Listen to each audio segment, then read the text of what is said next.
Hello guys, welcome to our channel smile Surekha. Today మంచి healthy రెసిపీతో మీ ముందుగా అయితే వచ్చాను. ఆ రెసిపీ ఏంటంటే నువ్వుల లడ్డు మనం ఎలా చేసుకోవాలో చూద్దాం. ఫస్ట్ ఆఫ్ ఆల్ మనం బాదం, జీడిపప్పు, పీనట్స్ అంటే వేరుశనగ గుళ్ళు, ఈ మూడాట్లు మనం సింగిల్ కప్ తీసుకుని అవి లైట్ ఫ్లేమ్లో ఫ్రై చేసుకుని పక్కన పెట్టుకోవాలి. నెక్స్ట్ మనం పాత బెల్లాన్ని తీసుకోవాలి. ఈ పాత బెల్లం సన్నగా కోరుకుని చెక్కుని పక్కన పెట్టాలి. నెక్స్ట్ నువ్వులు ఉన్నాయి కదా, ఈ నువ్వుల్ని 2 కప్స్ తీసుకున్నాను. ఈ నువ్వులు లైట్ ఫ్లేమ్లో లైట్గా మాత్రమే మనం ఫ్రై చేసి పక్కన పెట్టుకోవాలి.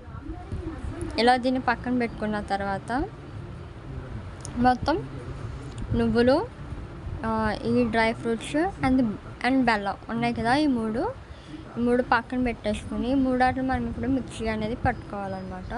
ఫస్ట్ అయితే మనం నువ్వులు ఉన్నాయి కదా, ఈ నువ్వుల్ని మనం మిక్సీ పట్టుకోవాలి.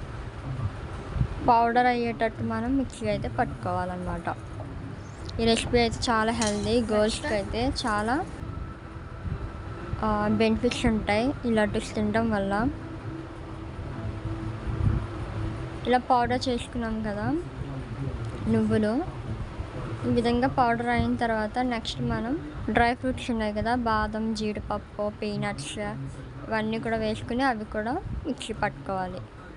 ఆ విధంగా పట్టుకున్న తర్వాత బెల్లం ఉంది కదా, బెల్లాన్ని కూడా కొంచెం గ్రైండ్ చేసుకోవాలి మెత్తగా అవ్వడం కోసం. ఆ గ్రైండ్ చేసుకున్న బెల్లాన్ని మనం ఈ పౌడర్లో వేసుకొని మొత్తం ఈ 3 పౌడర్స్ని మనం బాగా కలుపుకొని ఇలా చిన్న చిన్న ఉండలు లడ్డూస్ కింద చేసుకోవాలి. మనం ఈ విధంగా చిన్న చిన్న లడ్డూస్ కింద తయారు చేసుకుంటే హెల్దీ రెసిపీ నువ్వుల laddu ready friends. Thanks for watching.